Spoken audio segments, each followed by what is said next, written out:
Easy to learn channel में आप सभी का स्वागत है। मैं आज क्लास 9 के चैप्टर 6 से लाइंस एंड एंगल्स का जो एक्सरसाइज 6.2 है मैं जो स्टार्ट कर रहा हूं।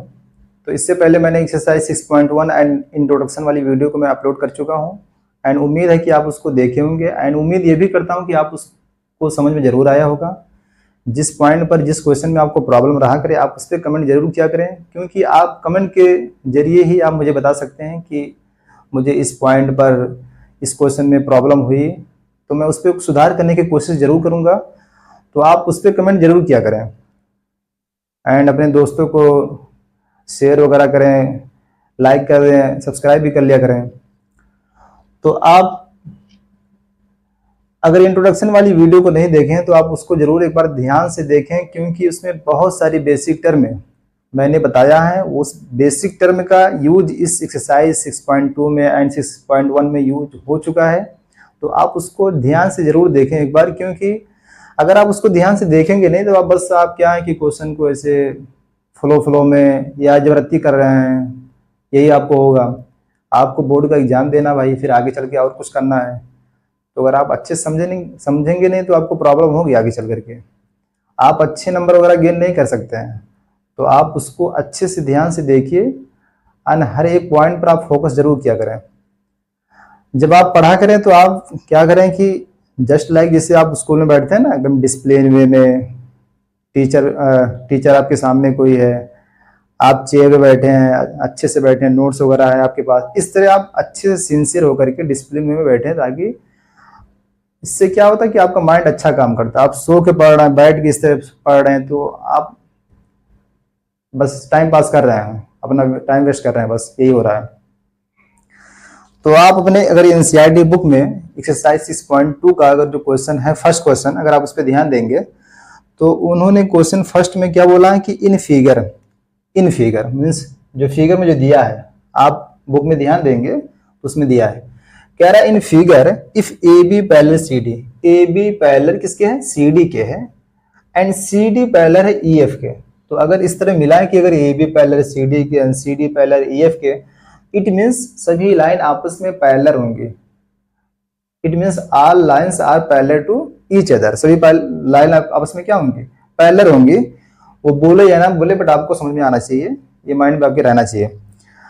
और इन्होंने ये बोला कि y ratio z equal 3:7, y ratio z equal 3:7। It means y की वैल्यू 3 एंड z की वैल्यू क्या है, 7 है।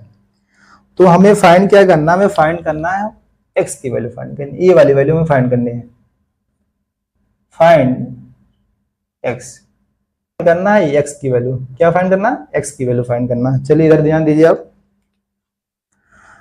तो अगर मैं y एंड z के लिए कॉमन रेशियो ले लूं, कॉमन टर्म कोई ले लूं, कॉमन टर्म मीन्स जैसे कि मैं मान लो कोई वेरिएबल ले रहा हूं ताकि वो दोनों में इस्तेमाल हो, दोनों में यूज हो उसको। मैं अगर ले लिया इन लोगों के लिए x ले लूं, नहीं x तो ले रहा नहीं क्योंकि सब ऑलरेडी यूज हो चुका है, मैं कुछ अलग ले लूं, a ले लूं। तो यहां आपको पता है कि y की वैल्यू कितनी है, 3 है, z की वैल्यू कितनी है, 7 है। तो मैं चाह रहा हूं कि इन लोगों के बीच में एक कॉमन टर्म लूं, मैंने लिया a ले लिया। तो जब मैं a लूंगा तो हमारी y की वैल्यू क्या हो जाएगी, 3a हो जाएगी। उसी तरह z की वैल्यू हमारी क्या हो जाएगी, 7a। जो मैंने कॉमन एक टर्म लिया वो दोनों में है ना। चलिए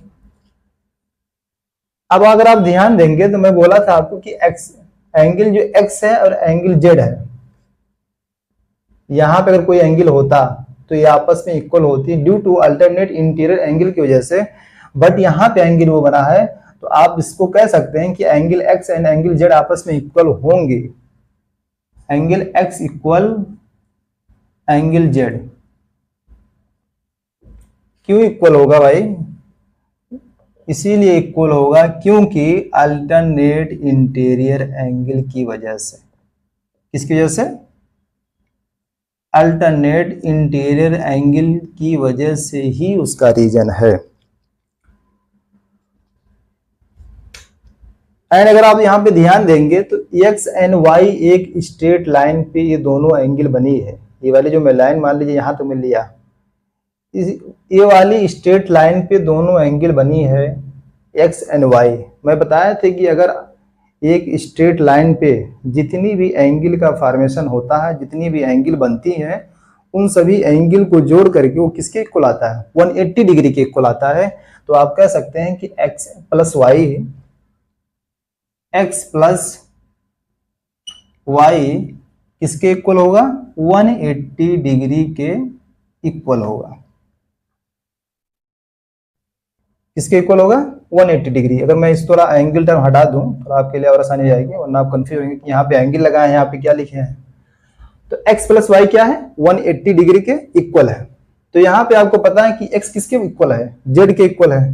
तो मैं अगर x की जगह पे क्या रख दूं, z रख दूं, मैंने z रख दिया। y को बस वैसे ही रहने दो, इसको भी वैसे लिख दो 180 डिग्री। आपको पता है कि z की वैल्यू क्या है, 7a है। क्या है, 7a है। तो मैं अगर यहाँ पे 7a लिख दूं एंड y की वैल्यू हमारी 3a है, 3a मैंने लिख दिया, इक्वल 180 डिग्री। 7 3 10 कितना हो गया, 10a। जोड़ने तो आपको आता होगा, बचपन से ही पढ़ते आ रहे हैं आपको। 180 डिग्री। तो यहां पे अगर आप ध्यान देंगे, जो इसके साथ मल्टीप्लाई में उधर जाके डिवाइड हो जाएगा, तो ये कितना आ जाएगा मेरा, 18 डिग्री बचेगा। कितना, 18 डिग्री। किसकी वैल्यू है, a की वैल्यू है। तो मुझे क्या पता है कि z जो है हमारी, z की वैल्यू है 7a। कितना है, 7a। एंड मैंने a की वैल्यू फाइंड कर लिया है, वो कितनी आई है, 18 डिग्री आई है। आप ध्यान देते रहिए भाई, बस जो जैसे मैं कर रहा हूं उसे बस थोड़ा ध्यान देते रहिए। 7 इंटू 18, पहाड़ा तो आपको आता होगा, टेबल तो आप पूरी उम्र बिता दिए इसी में। 18 7 जा कितना होता, 126 डिग्री। 126 होता है, सब डिग्री में लिखना पूरा, 126 डिग्री हो जाएगा। किसकी वैल्यू, जेड की वैल्यू। एंड आपको पता है कि जितना x है जितना z है, या जितना z है उतना x है। इट मीन्स जो z की वैल्यू है हमारी क्या है, x की वैल्यू है, वही हमको फाइंड करना था x। तो आप लिख सकते हैं कि x equal z equal 126 degree. तो x इक्वल हमारा कितना आया, 126 डिग्री। बस यही करना था, वही आपको फाइंड करना था। बस एक बार थोड़ा आप ध्यान दीजिए इस पे।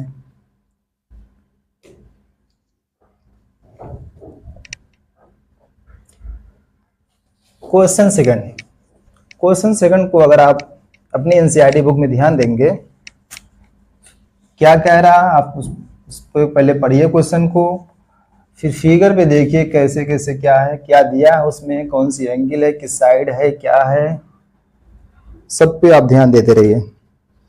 क्या हमारा है, क्वेश्चन सेकंड है।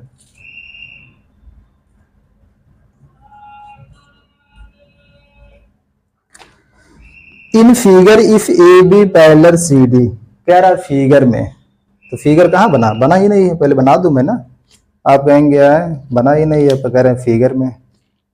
अब बहुत लोग ऐसे आलसीपन इंसान है कि अपने बुक में ध्यान देना नहीं चाह रहे हैं। कह रहा इन फिगर, इन्होंने इसका नाम दिया है ए बी, फिर एक लाइन और है पैरेलल लाइन, कौन सी है, सी डी है।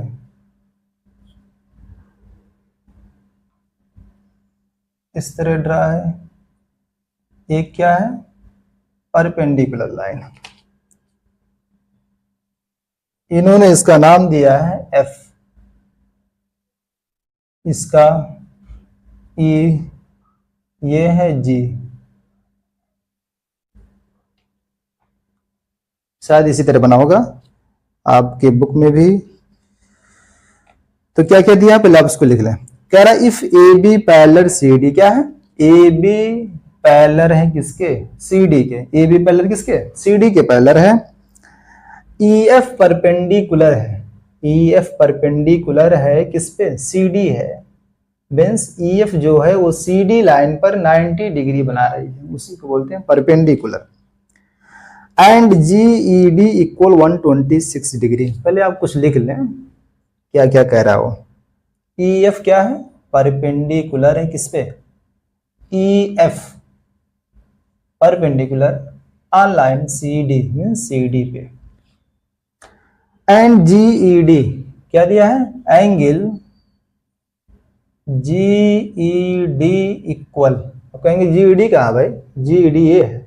एंगल जी ई डी कितना है? जब आप ये बोलेंगे angle G E D, it means पूरी एंगल आ जा रही है यहां से लेके यहां तक। वो कितनी है? 126 डिग्री दिया है, ये दिया आपके उसमें। आपको फाइंड क्या करना है? फाइंड करना है आपको एंगल ए जी ई। मैं चाह रहा हूं कुछ कलर चेंज कर दूं ताकि आपको अच्छे से दिखे, वरना सब ब्लैक ब्लैक दिखे। एंगल, ये कह रहा मैं नहीं चलूंगा, आप रेड से लिखिए, मैं बहुत चल चुका। तो मैं अगर यहां पे लिखूं एंगल ए जी ई, क्या फाइंड करना है? ए जी ई को फाइंड करना है। एंगल जी ई एफ को फाइंड करना, जी एफ को नहीं, जी ई एफ को फाइंड करना। एंगल एफ जी ई को फाइंड करना है, एंगल एफ जी ई को फाइंड करना। कहेंगे पूरा जो फाइंड करना पूरा ब्लैक व्हाइट बोर्ड तो वैसे भर दिया आप, कहाँ करवाएंगे आप? बहुत जगह भाई, देखिए आप ध्यान दिए बस। चलिए, तो यहाँ पे क्या है? एंगल जी ई डी क्या दिया? 126 दिया है, 126 डिग्री। ए कौन से? जी डी, सॉरी जी ई डी 126 डिग्री। तो अब आपको पता है अल्टरनेट इंटीरियर एंगल क्या है? अल्टरनेट इंटीरियर एंगल ए जी ई, कौन सी angle? Angle A ji E.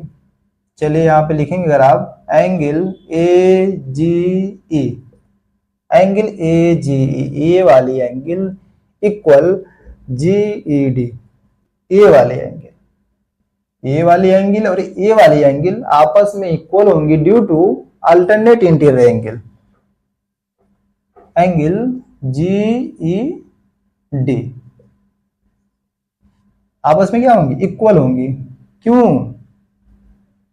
Alternate interior, alter नहीं, अल्टरनेट, अल्टरनेट इंटीरियर एंगल। इसका मतलब जी ई डी हमारी कितनी है? 126 डिग्री है। तो हमें पता चल गया है कि एंगल ए जी ई की वैल्यू भी हमारी कितनी आएगी? 126 डिग्री आएगी। तो हमें पता चला कि हमारी जो पहली वैल्यू क्या आ गई? 126 डिग्री आ गई। यही हमें फाइंड करना था। फर्स्ट एंगल मैंने फाइंड कर लिया। चलिए सेकंड पे आते हैं। Angle G E F, G F को फाइंड करिए, कहां पे है? एंगल जी ई एफ, कौन सी angle? Angle G E F को फाइंड करिए आप। तो अगर आप ध्यान देंगे एंगल जी ई डी में, किसमें? एंगल जी ई डी, पहले में angle G E D, angle G E D में कितने एंगल आ रहे हैं? 2 एंगल आ रहे हैं ना। एंगल जी ई एफ आ रहा है, एंगल एफ ई डी आ रहा है। भाई ए वाली एंगल में ए वाली एंगल आएगी, ए वाली भी एंगल आएगी। तो आप इसको लिख सकते हैं एंगल जी ई एफ को, यही तो लिख सकते हैं angle G E F and F, angle F E D. ये वाली एंगल आ गई, ये दोनों एंगल आ गई। तो एंगल जी ई डी किसकी इक्वल होगा? G E F angle G E F plus angle F E D, angle F E D. आपको पता है एंगल जी ई डी कितना है? 126 डिग्री। आप इसको पहले लिख दें। मैं इसीलिए इसको लिखा एंगल जी ई डी क्योंकि ये वाली एंगल, इस वाली एंगल के अंदर ही जी ई एफ आ रहा, तो इससे आपको आसानी हो जाएगी और आपको एफ ई डी की वैल्यू भी पता है, इसलिए मैंने उसको लिखा। तो 126 degree equal angle G E F को हमको फाइंड करना है। तो आप इसको इस तरह लिख लें, एंगल जी ई एफ को फाइंड करना है। कहाँ पे है ये? Plus angle F E D, angle F E D आप ध्यान देंगे तो ये कितनी है? 90 डिग्री है ना, परपेंडिकुलर लाइन बनी है इस पे। तो एंगल एफ ई डी कितनी हो जाएगी? 90 डिग्री। तो आप इस तरह 90 डिग्री लिख लें। आप इसको यहीं रोकें, इसी को फाइंड करना है ना, 90 डिग्री को इधर लाएंगे तो प्लस में, इधर जाके क्या हो जाएगा, माइनस हो जाएगा। तो इसका मतलब हमें हुआ एंगल GEF इक्वल कितना, इक्वल 126 डिग्री। जब माइनस 90 डिग्री करोगे तो मैं बहुत जल्दी से कर लिया, कितना आया वो 54 डिग्री आया। आप कर लीजिएगा 126 डिग्री माइनस जब 90 डिग्री करेंगे तो हमारी वैल्यू कितनी आएगी, 54 डिग्री आएगी। इसका मतलब मैंने सेकंड वाला भी फाइंड कर लिया। अब हमारा लास्ट क्या है, एंगल FGE। एंगल FGE कौन सी फाइंड करनी है, एंगल FGE, ये वाली एंगल, एंगल FGE, ध्यान दीजिए इधर, एंगल FGE, एंगल FGE, ये वाली एंगल अंदर वाली। तो इसके लिए आप लिख सकते हैं कि जो ये वाली लाइन AB है, इस लाइन AB पर ये वाली एंगल बन रही है, ये वाली एंगल बन रही है, हमें ये वाली एंगल फाइंड करनी है। तो अगर मैं बताया था कि अगर आप एक लाइन पर जो एंगल बनती हैं सभी एंगल को जोड़ करके जो इनका एंगल का जो सम आता है वो कितना आता है, 180 डिग्री के इक्वल आता है। तो आप लिख सकते हैं कि जो इस लाइन पर जो दो एंगल हैं, ये वाली एंगल और ये वाली एंगल, किसके इक्वल होगा, 180 डिग्री के इक्वल होगा। तो आप इस तरह इसको लिख सकते हैं कि एंगल AGE कितना, angle AGE, angle AGE, angle AGE plus angle FGE है ना, FGE लिख लें, प्लस एंगल FGE। ये वाली एंगल, ये वाली एंगल मैंने लिया, इन दोनों एंगल का जो इक्वल जो सम आएगा किसके इक्वल आएगा, 180 डिग्री के इक्वल आएगा। तो आप इस तरह क्या कर सकते हैं, यहाँ पे लिख सकते हैं कि 180 डिग्री के इक्वल आएगा। तो आपको शायद पता होगा कि मैंने एंगल AGE फाइंड कर लिया है, वो कितना है, 126 डिग्री है। तो आप इस तरह आसानी से यहाँ पे 126 डिग्री लिख सकते हैं। एंड हमको तो यही फाइंड करना है, एंगल FGE, ये हमारे किसके इक्वल आएगा, 180 डिग्री के इक्वल आएगा। ये एंगल 126 डिग्री इसके साथ प्लस में उधर जाके क्या हो जाएगा, माइनस हो जाएगा। तो हमारा ये आ जाएगा एंगल FGE इक्वल 180 डिग्री जब माइनस 126 डिग्री करेंगे तो हमारा कितना आएगा, 54 डिग्री आएगा। कितना आएगा, 54 डिग्री आएगा। एंड मैंने यहाँ पे गलती कर दिया था, 126 डिग्री माइनस जब 90 डिग्री करेंगे तो हमारा कितना आएगा, 36 डिग्री आएगा ना। मेरा कैलकुलेशन थोड़ा ज्यादा तेज हो गया था, मैंने मिस्टेक कर दिया था, तो आप इस पे सुधार कर लीजिएगा, देख लीजिएगा एक बार ध्यान से। तो मैंने तीनों एंगल जो फाइंड करना था, मैंने क्या किया, सब फाइंड कर दिया। एंगल AGE की वैल्यू कितनी आई है, एंगल AGE हो गई, एंगल GEF हो गया 36 डिग्री, एंगल FGE 54 डिग्री। बस आप इसको आराम से देखिए, जहां पे ना समझ आए अगर आप उसको पॉज कर लिया करिए, स्टेप को फॉलो करते रहिए कैसे कैसे मैंने किया है आप। तो इसके बाद अगर तो हमारा नेक्स्ट क्वेश्चन क्या है, क्वेश्चन थर्ड। तो अगर क्वेश्चन थर्ड पे अगर आप ध्यान देंगे अपने एनसीईआरटी बुक में, तो एनसीईआरटी बुक में अगर आप क्वेश्चन पे थर्ड पे ध्यान देंगे तो कह रहा है कि इन फिगर, किसमें, फिगर में। अगर आप अपने बुक में ध्यान दे रहे तो यहाँ पे ध्यान दीजिए। इन figure if PQ parallel ST, किसके पैरेलल है, कह रहा है कि अगर PQ पैरेलल है किसके, ST के, ये वाली जो लाइन है आपस में क्या है, पैरेलल है। ये वाली लाइन ये नहीं कि मैं देखिए थोड़ा ऊपर है थोड़ा नीचे है, आपस में मिलेंगे नहीं, ये दोनों आपस में पैरेलल है। कह रहा है इफ PQ पैरेलल है किसके, ST के पैरेलल है, and angle PQR equal 110 degree 110 degree. यहाँ पे इन्होंने नहीं, मुझसे गलती हुई है कि यहाँ पे इन्होंने नाम दिया R। एंगल PQR इक्वल क्या है, 110 डिग्री 110 डिग्री, ये वाली एंगल। एंड एंगल RST कितनी है, 130 डिग्री। तो इन्होंने पूछा क्या है, पूछा find angle Q R S. बस कहा है क्वेश्चन में कि पी क्यू जो हमारी लाइन है ये आपस में किसके पैरेलल, एस टी के पैरेलल है। And angle P Q R, angle P Q R ये वाली एंगल इन्होंने दिया है 110 डिग्री। उसी तरह इन्होंने एंगल आर एस टी को भी दिया है 130 डिग्री। तो इन्होंने क्या कहा है, इन्होंने यही कहा है कि आप फाइंड करिए, क्या फाइंड करिए, फाइंड करना आपको एंगल क्यू आर एस। किसको फाइंड करना, ओ आर एस को नहीं, क्यू आर एस को। क्यू आर एस को क्या करना, आपको फाइंड करना है। तो अगर आप इस क्वेश्चन में थोड़ा छेड़खानी करें, थोड़ा इसको क्या करें, इसमें कुछ बदलाव करें, बदलाव में थोड़ा आपको करना पड़ेगा ताकि इससे आपको आसानी हो जाएगी करने में। तो अगर मैं यहां पे एक लाइन ड्रा करूं, मैंने लाइन का नाम दिया एक्स वाई, आपको करना पड़ेगा ताकि इससे आपको आसानी हो जाएगी।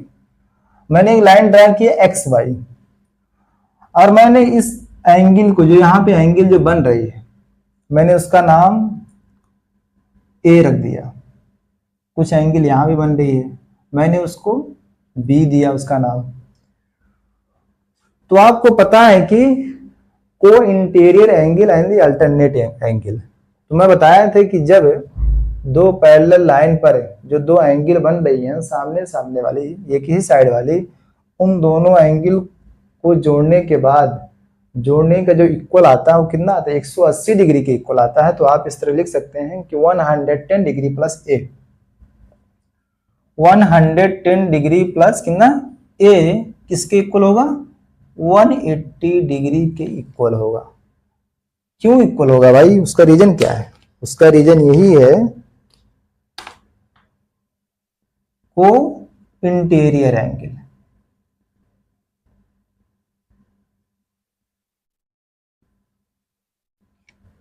कितना हो जाएगा, मीन्स क्यों होगा, को इंटीरियर एंगल की वजह से होगा।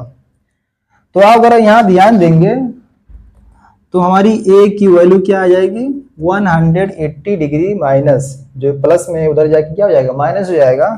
तो हमारी कितनी वैल्यू आ जाएगी, 70 डिग्री। भाई जो इसके साथ प्लस में है उधर जाके क्या होगा, माइनस होगा ना। तो माइनस करने के बाद क्या आएगी, 180 माइनस 110 करेंगे तो 70 डिग्री तो आएगी। उसी तरह आप लिख सकते हैं कि एंगल 130 डिग्री प्लस बी, वही सेम रीजन है, क्या रीजन है, कोई इंटीरियर एंगल। तो आप लिख सकते हैं कि 130 डिग्री प्लस बी किसके इक्वल, 180 डिग्री के इक्वल। क्यों, को इंटीरियर एंगल, किसकी वजह से, को इंटीरियर एंगल की वजह से। तो आप यहां से क्या कर सकते हैं, बी की वैल्यू फाइंड कर सकते हैं। बी की वैल्यू हमारी कितनी आ जाएगी, 130 डिग्री, जब उधर हम माइनस ले जाएंगे, जो प्लस में इसके साथ उधर जाके माइनस हो जाएगा, तो हमारी वैल्यू कितनी आ जाएगी, 50 डिग्री आएगी। कितनी आएगी, 50 डिग्री। तो मैंने यहाँ पे ए की वैल्यू फाइंड कर लिया, बी की वैल्यू फाइंड कर लिया मैंने। हमको कौन सी निकालनी है, ये वाली एंगल निकालनी है, क्यू आर एस को तो निकालना है। बस इसीलिए मैंने लाइन ड्रा किया था, ताकि आप क्या करें, इसकी वैल्यू कुछ मिल जाए, इसकी कुछ वैल्यू मिल जाए, एंड मैं क्या करूं, आसानी से ये वाली एंगल फाइंड कर लूं। तो आप यहां लिख सकते हैं कि इस स्ट्रेट लाइन पे जो एंगल बन रही है, एंगल ए, एंगल बी और ये वाली जो एंगल, इन तीनों का सम किसके इक्वल आएगा, 180 डिग्री के इक्वल आएगा। तो आप यहाँ पे लिखें कि एंगल ए मीन्स जो ए की वैल्यू है, angle A, angle Q R S, मैंने ये वाली एंगल, ए वाली एंगल, ए वाली एंगल, तीनों एंगल लेना है, इसी लाइन पे आ रही है। Angle Q R S, angle Q R S plus B, B equal 180 degree के इक्वल। एंगल एक हमारी कितनी आई थी, 70 डिग्री आई थी ना, देखिए यहाँ पे 70 डिग्री में फाइंड किया हो ना, 70 डिग्री, एंड बी की वैल्यू 50 डिग्री।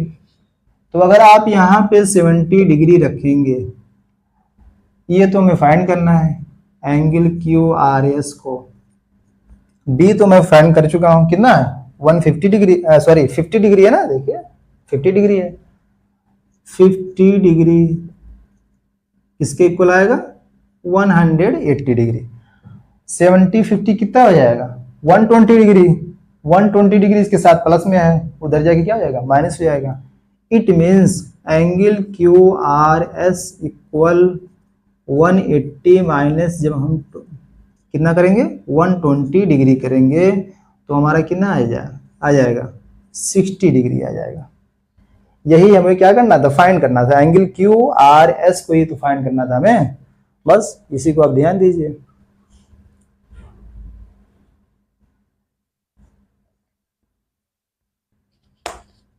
चलिए, क्वेश्चन थर्ड तो हो चुका है, बहुत ही सब आसान था। लोग बस डरते हैं मैथ से। मैथ में कुछ है नहीं। बस मैथ क्या मानता है? यही मांगता है कि आप क्या करें? पर डे प्रैक्टिस करें, एंड जो स्टेप वगैरह हैं, जो बेसिक चीजें, आप उसको देखें, उसको ध्यान से पढ़ें। आपके लिए बहुत ही क्या है? इजी है।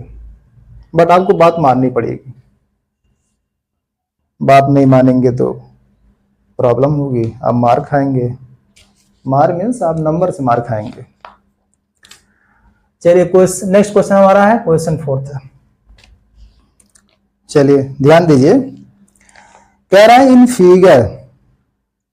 इन फिगर में। चलिए फिगर पहले बना ही लेते हैं।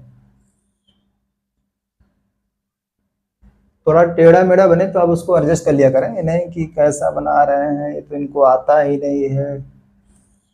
इन फिगर, इन्होंने इसका नाम दिया है ए बी। उसके बाद इन्होंने एक और ड्रा किया है सी डी। क्या? C D. एक ट्रायंगल जैसा स्ट्रक्चर ड्रा किया गया है। इन्होंने इसका एंगल जो वैल्यू दी है 50 डिग्री। कितने है? 50 डिग्री है। समझ जाइएगा। ये हमारी कितनी है? y है। ध्यान से देखते रहिए। ये कितना है? x है। ये भी पहले नाम लिख दूं, r है, q है, 127 डिग्री है। उम्मीद करता हूं कि इसी तरह आपके एनसीईआरटी बुक में भी बना होगा। इसका नाम मैं भूल गया हूं, यहाँ पे लिख लीजिएगा। p है। क्या? p है। तो इन्होंने क्या कहा है कि इन फिगर, किसमें? फिगर में, if P Q parallel S T, कह रहा है कि अगर पी क्यू पैरेलल है किसके? एस टी के। सॉरी, मैं क्वेश्चन थर्ड पढ़ रहा हूं। In figure if P Q A B parallel C D, किसके? ए बी पैरेलल है किसके? सी डी के। एंगल ए पी क्यू, पहले आप क्या करें? लिख लें। ए बी क्या है? पैरेलल है किसके? ये पैरेलल का सिंबल है किसके? सी डी के पैरेलल है। और क्या इन्होंने बोला है? और इन्होंने यही बोला है कि angle A P Q, angle A P Q, angle A P Q means A वाली एंगल कितनी दी है? एंगल ए पी क्यू कितनी है? 50 डिग्री तो है, 50 डिग्री है। और क्या बोला है? Angle P R D equal 127 degree. Angle P R D, angle P R D equal 127 degree. ये हमारी वैल्यू क्या है? आपस में सब दिए गए हैं, सब गिवन वैल्यू है। तो आप इस तरह यहां पे लिख सकते हैं, क्या है? ये गिवन है। हमें फाइंड करना है, क्या फाइंड करना है? एक्स एंड वाई फाइंड करना है। क्या फाइंड करना है? एक्स एंड वाई की वैल्यू फाइंड करनी है। किसकी वैल्यू? एक्स एंड वाई की वैल्यू में क्या करनी है? फाइंड करनी है। तो यहां पे आप थोड़ा ध्यान देंगे, ज्यादा ना ध्यान दीजिए, थोड़ा ही दे दीजिए, तभी तो आपको आसानी से आप समझ जाएंगे कि 50 डिग्री एंड एक्स वाली ये आपस में क्या है? इक्वल है भाई। क्यों इक्वल है? Due to alternate interior angle की वजह से। इट मींस 50 डिग्री, या तो आप इस तरह लिख लें, डायरेक्ट ना लिखें। एंगल ए पी क्यू, क्या? Angle A P Q equal, angle A P Q means 50 degree वाली किसके इक्वल होगा, एंगल पी क्यू आर के, एंगल पी क्यू आर के। हमारी ए पी की वैल्यू कितनी है भाई, 50 डिग्री तो है, 50 डिग्री तो है, तो कितनी है 50 डिग्री आप लिख लें। एंगल पी क्यू आर को आप क्या लिख लें, एंगल पी क्यू आर हमारी कितनी है एक्स, इट मीन्स हमारी एक्स की वैल्यू कितनी है 50 डिग्री है। तो हमें क्या करना था, एक्स की वैल्यू फाइंड करनी थी, मैंने एक्स की वैल्यू फाइंड कर लिया। अब हमें क्या करना है, वाई की वैल्यू फाइंड करनी है। तो वाई की वैल्यू हमें क्या करना है, ध्यान देना, हम वाई की वैल्यू कैसे फाइंड करेंगे हाँ वाई की वैल्यू फाइंड करनी है। चलिए वाई की वैल्यू भी आप ध्यान देंगे, मार्कर थोड़ा बहुत परेशान कर रहा है, चलिए ध्यान दीजिए। तो यहां पे अगर आप ध्यान देंगे तो 50 डिग्री प्लस वाई, कौन सी 50 degree plus Y, it means A P R, कौन सी ए पी आर, ए वाली एंगल भाई यहां ध्यान दीजिए, एंगल ए पी आर कौन सी A P R means 50 plus y equal होगी पी आर डी के, इसके इक्वल होगा। तो आप लिख सकते हैं यहाँ पे एंगल पी आर डी, क्या एंगल पी आर डी, ए वाली angle equal angle P R A P, जो सॉरी हाँ चलिए मैंने इसी को लिख लिया पहले, एंगल पी आर डी, मैंने पी आर डी लिखा, ये वाली एंगल आपस में क्या होंगी, इक्वल तो होंगी। उसका रीजन यही तो है कि अल्टरनेट इंटीरियर एंगल की वजह से, बस यही रीजन है। ये जितनी एंगल बनेगी, ये वाली जितनी एंगल है आपस में इक्वल होंगी, तो एंगल ए पी आर हो जाएगा, angle A P R means जो ये वाली एंगल है, ये वाली एंगल क्या है आपस में इक्वल है, due to alternate interior angle की वजह से आपस में क्या है, इक्वल है। तो आप लिख सकते हैं कि एंगल पी आर डी हमारी कितनी है 127 डिग्री है ना, 127 degree. Angle A P are, angle A P are में कितने लोग आ रहे हैं, 50 प्लस वाई आ रहा है, 50 डिग्री प्लस वाई। तो यहां पे आप क्या कर सकते हैं कि 50 डिग्री प्लस जो वाई है, 50 डिग्री वाई के साथ क्या है प्लस में है ना, उधर जाके क्या हो गया माइनस हो जाएगा, इट मीन्स वाई को यहाँ पे आपको रोकना है। 127 डिग्री माइनस क्या करेंगे आप 50 डिग्री जब करेंगे तो ये कितना आ जाएगा आपका, ये आपका आ जाएगा 77 डिग्री। यही आपको फाइंड करना था, फाइंड तो आपको एक्स एंड वाई करना था, मैंने एक्स भी बता दिया फाइंड कर लिया, वाई भी हमारा हो क्या हो गया फाइंड हो गया। बस ये भी आपस में क्या हुए, अल्टरनेट इंटीरियर एंगल की वजह से इक्वल हो गए, ये वाली एंगल आपस में अल्टरनेट इंटीरियर एंगल की वजह से इक्वल होंगे। ये तो हमको लग रहा बहुत ही इजी क्वेश्चन था, एंड आप तो इसको देखते ही बस इस क्वेश्चन को उड़ा देंगे, ये कैसा क्वेश्चन था ये। चलिए क्वेश्चन आपका जो क्वेश्चन कौन सा है, क्वेश्चन 5th है। तो क्वेश्चन 5th को अगर आप एनसीईआरटी बुक में ध्यान देंगे, मेरे कराने से पहले आप उसको एक बार क्वेश्चन को जरूर पढ़ लिया करें, एक बार रीड जरूर कर लिया करें कि क्या कह रहा है, क्या पूछना चाह रहा है, हमें बताना क्या है। तो अगर आप इन क्वेश्चन 5th पे ध्यान देंगे एनसीईआरटी बुक में, तो कह रहा है कि in figure P Q parallel R S, कह रहा है कि पी क्यू, अगर कह रहा है कि P Q and R S क्या है, दो मिरर हैं, दोनों मिरर को इस तरह रखा गया है कि आपस में क्या है पैरेलल है, एक मिरर ये है, एक मिरर ये है, आपस में इस तरह रखे गए कि वो आपस में क्या है पैरेलल है।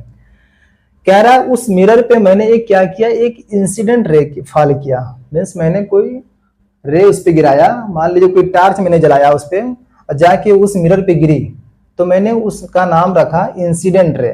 तो इस वो इंसिडेंट रे कहाँ पे जाके स्ट्राइक किया, पी क्यू मिरर पे, पी क्यू मिरर पे। उसके बाद फिर कह रहा है वो रिफ्लेक्ट बैक हुई, मीन्स वो उससे स्ट्राइक होने के बाद पॉइंट बी पे स्ट्राइक होने के बाद वो रिफ्लेक्ट हुई, उस रिफ्लेक्टर रे का नाम उन्होंने बीसी रखा। फिर कह रहा है कि जो रिफ्लेक्टर रे फिर जाके गिरी कहाँ पे, RS पे। इट मीन्स इस RS मिरर के लिए वो क्या बन गई, BC एक इंसिडेंट रे बन गई।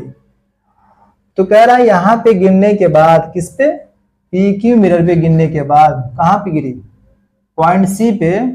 फिर उसके बाद इन्होंने क्या किया, इन्होंने रिफ्लेक्ट बैक लिया, उन्होंने उसका नाम, उस रिफ्लेक्टेड रे का नाम रखा CD। इतना उन्होंने बोला है। एक बार आप क्वेश्चन को जरूर पढ़ लें। कह रहा है in figure PQ and RS, in figure PQ and RS these are the mirror which are parallel to each other, आपस में क्या पैरेलल है। ये इंसिडेंट रे AB कह रहा है, एक इंसिडेंट रे AB है, स्ट्राइक कर रही है मिरर PQ पे, गिर रही है कहां पे, एट B पे। The reflected ray move along the path BC, कह रहा है कि जो रिफ्लेक्टेड रे है, जो कह रहा है कि जो रिफ्लेक्टेड रे है स्ट्राइक होने के बाद जो फिर जो वापस जाएगी उसी को बोलते हैं रिफ्लेक्टेड रे। कह रहा है कि जो BC है, फिर कह रहा है कि वो जाके कहां पे स्ट्राइक कर रही है, स्ट्राइक कर रही है RS पे। किस मिरर पे, RS वाले मिरर पे स्ट्राइक कर रही है। इट मींस ये क्या है, ये जो रिफ्लेक्टेड रे BC है इसके लिए इंसिडेंट रे बन जाती है। नहीं पता तो आप बस जान जाइए ना, आपके क्वेश्चन में नहीं कहा, ये बहुत बात बोला है। फिर कह रहा है कि जो रिफ्लेक्टेड रे स्ट्राइक किया मिरर RS पे, फिर वो क्या करती है, वो फिर वो रिफ्लेक्ट बैक हो जाती है। रिफ्लेक्ट बैक हुई, जो उस रिफ्लेक्टेड रे का नाम क्या बोला, CD बोला। तो कह रहा है कि आपको प्रूव करना है कि prove that AB parallel CD। क्या करना आपको, AB पैरेलल टू CD, ये वाली लाइन आपस में क्या पैरेलल हो, आपको ये क्या करना है, प्रूव करना है। चलिए बस इतना आप लिखिए कि टू प्रूव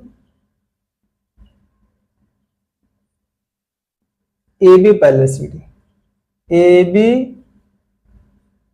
पैरेलल CD, यही आपको क्या करना है, प्रूव करना है। तो थोड़ा आप इसमें थोड़ा मॉडिफाई आपको करना पड़ेगा, थोड़ा छेड़खानी करना पड़ेगा इस क्वेश्चन में, इससे आपको आसानी होगी।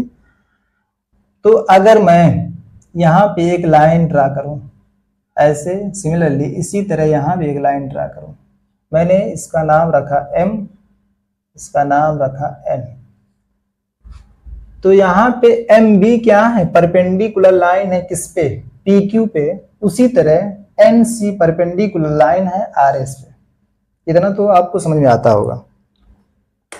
एंड आपको एक स्नेल लॉ शायद में पढ़े होंगे, वो दिया रहता है क्वेश्चन कर रहा हूँ, क्लास 8th में आप पढ़ चुके होंगे स्नेल लॉ। मैं बता रहा हूँ आपको स्नेल लॉ क्या होता है।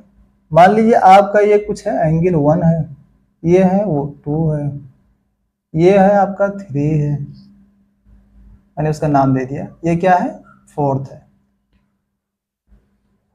तो स्नेल लॉ के हिसाब से, उसके अकॉर्डिंग वो लॉ ये कहता है कि जो इंसिडेंट रे फॉल किया किसी मिरर पे, जो एंगल बना रही है वो रिफ्लेक्टेड रे के एंगल के क्या होगा, इक्वल होता है। किसके अकॉर्डिंग, लॉ ऑफ रिफ्लेक्शन के according, according to Snell law.